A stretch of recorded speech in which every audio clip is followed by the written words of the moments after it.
నమస్కారం. ఈటీవీ 2 న్యాయ సేవా కార్యక్రమానికి స్వాగతం. ఇవాల్టి మన అంశం వివాదాలు, ప్రత్యామ్నాయ పరిష్కారాలు, న్యాయ సహాయం. గత వారం కూడా ఇదే అంశంపై మనం సలహాలు, సూచనలు స్వీకరించాం. ఈ వారం కూడా ఇదే అంశంపై మనకు అవగాహన కల్పించడానికి మనతో పాటున్నారు మూడవ అదన ప్రింట్ కంట్రోలర్ శ్రీ కేకేవి బులికృష్ణ గారు, అలాగే న్యాయవాది శ్రీ టి విజయభాస్కర్ రెడ్డి గారు. వారిచ్చే విలువైన సలహాలు, సూచనలు స్వీకరిద్దాం. బులికృష్ణ గారు, గత వారం మనం ప్రత్యామ్నాయ పరిష్కార మార్గాల గురించి మాట్లాడుకున్నాం. అందులో ఒకటి మీడియేషన్, అంటే మధ్యవర్తిత్వం అని చెప్పారు. దాని గురించి కొంచెం తెలియజెప్పండి.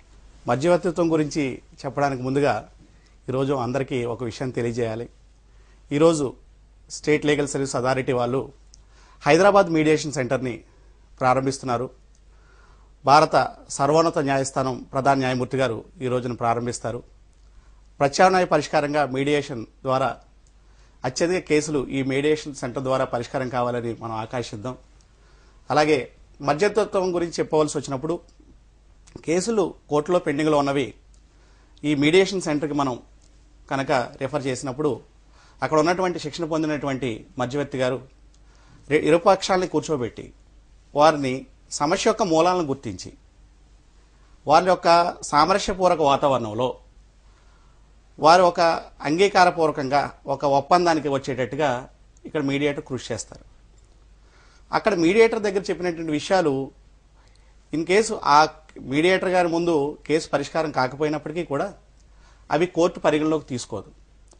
అది సెటిల్ అవ్వకపోతే కనుక మళ్ళీ అవి కోర్టు దగ్గరకు రావడం, మళ్ళీ సాధారణ న్యాయ ప్రక్రియలో అవి పరిష్కరించడం జరుగుతుంది.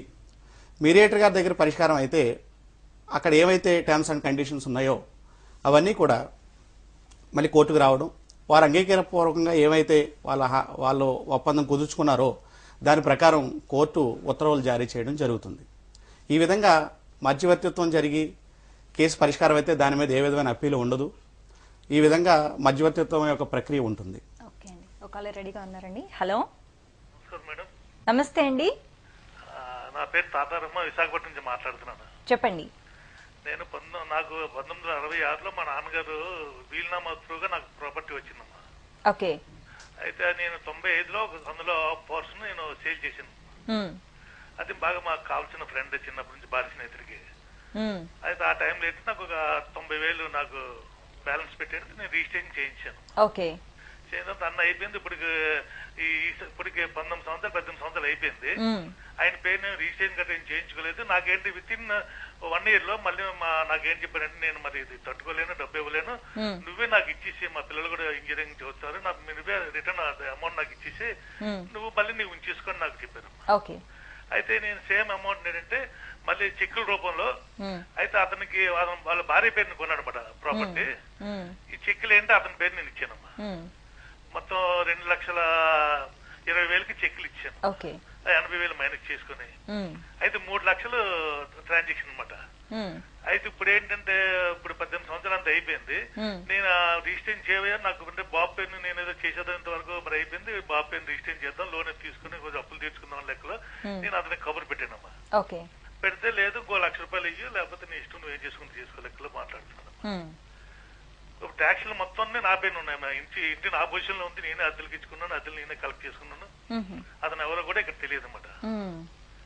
ఇప్పుడు మీ సలహా ఏంటంటే, మీరు ఇప్పుడు మొదటగా మీరు వాళ్ళతో అమ్మడానికి ఒక అంగీకారాన్ని కుదుర్చుకున్నారు. అవును సార్. అప్పుడు దానికి ఏమైనా ఏ విధమైనటువంటి అగ్రిమెంట్ ఏమైనా రాసుకున్నారండి? అగ్రిమెంట్ రాసుకోవడం అయింది సార్. రిజిస్ట్రేషన్ కూడా అయింది కదండి? రిజిస్ట్రేషన్ కూడా అయింది, ఓన్లీ అగ్రిమెంట్ అయింది, సేల్ చేయలేదు. సేల్ చేశాను సార్, రిజిస్ట్రేషన్ కూడా అయిపోయింది సార్. రిజిస్ట్రేషన్ కూడా అయిపోయింది, కానీ ఆయన వద్దు మళ్ళీ మీకు తిరిగి ఇచ్చేస్తానని అన్నారు. అవును సార్. ఇప్పుడేమో మళ్ళీ ఆయన ఏమో మీకు తిరిగి రిజిస్ట్రేషన్ చేయడానికి అమౌంట్ ఇచ్చినప్పటికీ కూడా తిరిగి అది అప్పుడు తర్వాత కూడా మీరు దానికి సంబంధించి ఏమైనా రాసుకున్నారా? ఇంకేం లేదు సార్. మొత్తం అమౌంట్ గుడ్ ఫెయిత్ మీద నేను తత్వ అమౌంట్ చెక్కుల రూపంలో ఇచ్చాను సార్. అంటే ఆడేంటే వాళ్ళ ఆవిడ పేరుని తీసుకున్నాడు రిజిస్ట్రేషన్. దానికి ఏ విధమైనటువంటి అగ్రిమెంట్ ఉందండి? ఇప్పుడు అమ్మేశారు, ముందు అమ్మేసి మీరు డబ్బు తీసుకున్నట్టుగానే సంతకం పెట్టేసి ఉంటారు మీరు రిజిస్ట్రేషన్ ఆఫీస్ లో. రిజిస్ట్రేషన్ పెట్టేసాను సార్. తర్వాత ఆయన వచ్చి నాకు వద్దు మీరు తీసేసుకోండి అంటే మీరు మళ్ళీ అమౌంట్ ఇచ్చారు, కానీ మీకు 2,20,000 ఇచ్చారు, కానీ మీరు రిజిస్ట్రేషన్ ఏమీ చేసుకోలేదు. దానికి ఏ విధమైన కాగితపూర్వకమైన ఆధారాలు ఉన్నాయంటారా మీ దగ్గర? ఏం లేదు సార్, ఖాళీ చెక్ ఆధారం ఉన్నాయి సార్. చెక్లే. అవునండి, మీకు ఈ స్పెసిఫిక్ పర్ఫార్మెన్స్ లో వారల్ అగ్రిమెంట్ కూడా చెల్లుతుంది. కానీ మీరు అది ఒక సాక్ష్యాధారాల పూర్వకంగా కోర్టులో మీరు ఒక స్పెసిఫిక్ పర్ఫార్మెన్స్ సూట్ వేయొచ్చు. దీనికి మీరు ఆ అగ్రిమెంట్ వారాలన్నా కూడా చెల్లుతుంది, కానీ మీరు అది కోర్టు ముందు నిరూపించుకోగలగాలి ఆ వారల్ అగ్రిమెంట్ ని. అంటే చెక్కులు ఇచ్చామన్నట్టుగా సార్? చెక్కులు కాదండి, ఇప్పుడు మీరు స్పెసిఫిక్ పర్ఫార్మెన్స్ కి వేయాలి. ఇప్పుడు మీరు రిజిస్ట్రేషన్ చేయమని మీ ప్రకారం ఏంటంటే మీకు మళ్ళీ రిజిస్టర్ చేస్తానని చెప్పి ఆయన డబ్బు తీసుకున్నారు అంటే మీతో వారల్ గా ఒక అగ్రిమెంట్ లోకి ఎంటర్ అయ్యారు. వారల్ గా కూడా మీరు స్పెసిఫిక్ పర్ఫార్మెన్స్ సూట్ వేసుకోవచ్చు వారల్ అగ్రిమెంట్ బేస్ చేసుకుని, కానీ మీరు దాన్ని కోర్టులో నిరూపించగలగాలి సాక్ష్యాధారాల పూర్వకంగా. దాంతో పాటుగా మీ దగ్గర చెక్కులు కూడా ఇచ్చినట్టు ఉన్నాయి కాబట్టి అవి కూడా మీకు ఉపయోగపడవచ్చు ఆ కేసులో. మీరు కోర్టులో కేసు వేయండి. దానికంటే ముందుగా మీకు ప్రత్యామ్నాయ పరిష్కార మార్గంగా మీరు దగ్గరలో ఉన్నటువంటి మా లీగల్ సర్వీసెస్ సెంటర్ని మీరు సంప్రదించి మీ యొక్క గ్రీవెన్స్ కనుక మాకు పేపర్ రూపంలో మాకు అర్జీ దాఖలు చేసుకుంటే కనుక మేము ప్రతివాదులు నోటీస్ ఇచ్చి వాళ్ళు ఏమైనా రాజీ పడతామంటే మేము ఆ రాజీ కృషి చేసి మీకు ఒక అవార్డు ఇవ్వడం జరుగుతుంది. ఇక్కడ కూడా పరిష్కారం కాకపోతే కనుక మీరు కోర్టును ఆశ్రయించవచ్చు. సార్ ఆల్రెడీ నేను కోర్టును ఆశ్రయించాను సార్. ఇస్తే ఏంటంటే వాళ్ళు అంటే మన 18 సంవత్సరాలు అయిపోయింది, ఆ విధంగా ఆయన కోర్టులో కేసు ఇచ్చారు. అవునండి, అంటే లిమిటేషన్ దాటింది అంటున్నారు. లిమిటేషన్ దాటిందని. అవునండి, లిమిటేషన్ అయితే డిలే ఎందుకు డిలే అయింది అనేది కూడా కాలదోషం పట్టడానికి కూడా కారణాలు. మీరు డిలే కండోనేషన్ వేసుకున్నారా? అంటే మీకు డిలే లిమిటేషన్ దాటిపోతే మీ సూట్ నెంబర్ కాదు కాబట్టి మీకు దాంతో మీకు వేసిన సూట్ రిటర్న్ అయి ఉంటుంది బహుశా. ఇంకా అంటే పెండింగ్ లో ఉంది సార్. పెండింగ్ లోనే ఉంది అంటే లిమిటేషన్ ఆస్పెక్ట్ మీద పెండింగ్ లో ఉందంటే ఇంకే కారణాల వల్ల పెండింగ్ లో ఉందా? ఇంకే కారణాల వల్ల లేదు సార్. అవునండి, కోర్టులో పెండింగ్ లో ఉన్న కేసులు కూడా మీరు మా యొక్క సేవా కేంద్రాల్లోకి మీరు రెఫర్ చేయించుకుని వాళ్ళకి నోటీసులు ఇచ్చి రాజీ కోసం పరిష్కరించుకోవచ్చు. అయినా కోర్టులో పెండింగ్ లో ఉంది కాబట్టి అది న్యాయమూర్తి గారు ఆ సాక్ష్యాధారాలు పరిశీలించి తీర్పిస్తారు. తర్వాత మీరు కోర్టులో పెండింగ్ లో ఉన్నది కూడా మా న్యాయ సేవాధికార సంస్థ పరిధిలోకి మీరు రెఫర్ చేయించుకుని మీరిద్దరు కూర్చుని ఒక సామరస్యపూర్వక పరిష్కారానికి వస్తే మా అక్కడ మీడియేటర్స్ కానివ్వండి, లేకుంటే మా లోక్ అదాలత్ ప్రతినిధులు కానివ్వండి, అందులో మెంబర్స్ కానివ్వండి, మీ యొక్క సమస్య పరిష్కారానికి కృషి చేస్తారు.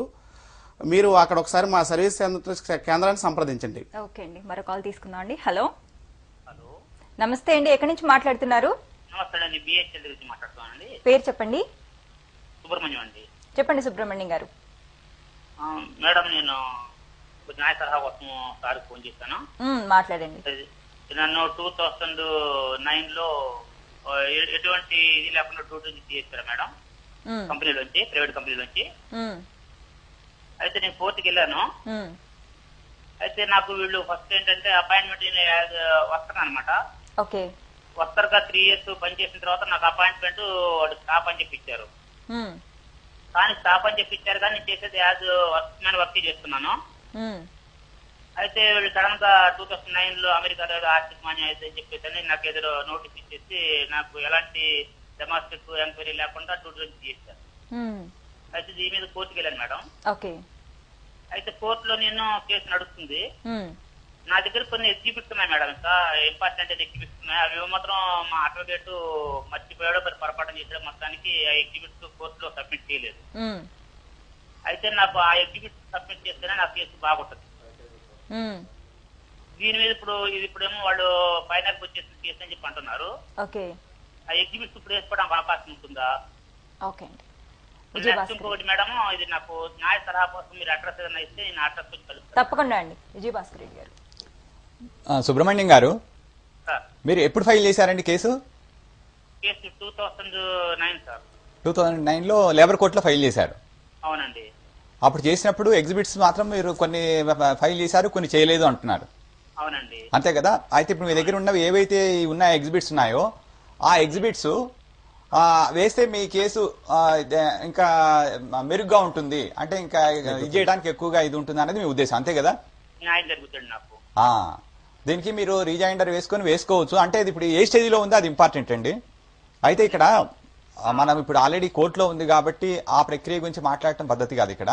అయితే ఇది ప్రత్యామ్నాయ పరిష్కార మార్గాలు అనే దాని గురించి మన చర్చ కాబట్టి ఈరోజు అది ఆ విధంగా మీరు అది కేసులో ఉంది కాబట్టి మీరు ఏదైతే లేబర్ కోర్టు ఇది ఉందో దాంట్లో మీరు ఏదైనా కన్సిలేషన్ కి దానికి ఏదైనా అవకాశం ఉంటుందో చూడండి.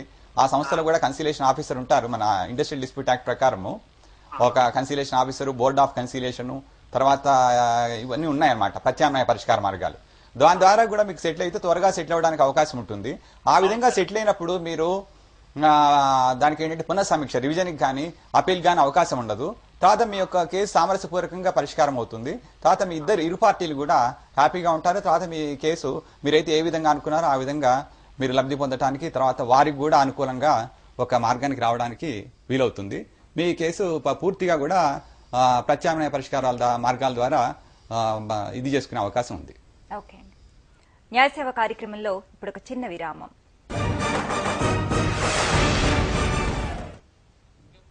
న్యాయ సేవ కార్యక్రమానికి తిరిగి స్వాగతం.